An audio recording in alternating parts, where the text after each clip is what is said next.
L'organisation cellulaire des êtres vivants. Tous les êtres vivants sont composés de cellules. L'algue verte, les plantes vertes, la paramécie, les champignons et les animaux. Les cellules de tous les êtres vivants sont très semblables les unes par rapport aux autres. Au niveau microscopique, il y a très peu de différence entre les espèces. Le fonctionnement des cellules change peu d'une espèce à l'autre. Cellules buccales ou cellules de la bouche et cellules d'oignon.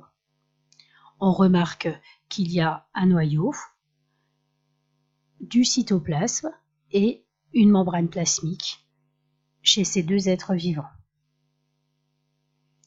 Même des structures dures comme les dents ou les os sont faites de cellules.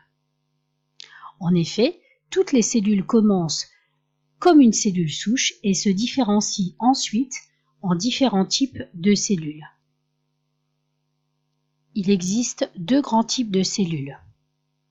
Les eucaryotes, qui sont assez grosses et complexes, qui possèdent une membrane nucléaire, c'est-à-dire un noyau, des organites bien développés, qui travaillent en équipe pour assurer le fonctionnement. Ils pratiquent la reproduction sexuée et ce sont la majorité des êtres vivants, c'est-à-dire plantes, animaux, champignons, algues, amibes, paramécies. Les prokaryotes, qui n'ont pas de noyau, leur ADN est libre dans le cytoplasme, ils sont très anciens, ont très peu d'organites et pratiquent généralement la reproduction asexuée, comme les bactéries. Les différentes échelles du vivant.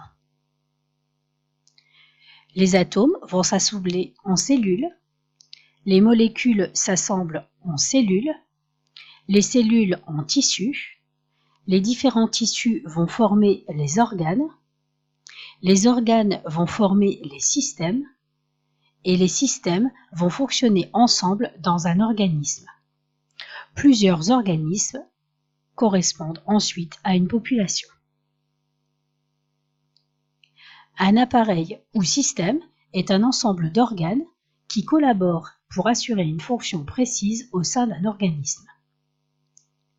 On retrouve les unicellulaires qui ne sont composés que d'une seule cellule et les pluricellulaires qui sont des organismes composés de plusieurs cellules. Les unicellulaires sont toutefois capables d'assurer seuls toutes les fonctions qui leur sont nécessaires. L'amibe a un organisme vivant unicellulaire et voici quelques exemples d'organismes vivants pluricellulaires comme par exemple un chaton et un arbre. Maintenant, il est temps de vous mettre au travail. Il suffit de flasher le QR code ou d'aller à l'adresse internet qui est sur votre feuille de plan de travail, espace apprenant, code PLK6LM. Bon courage!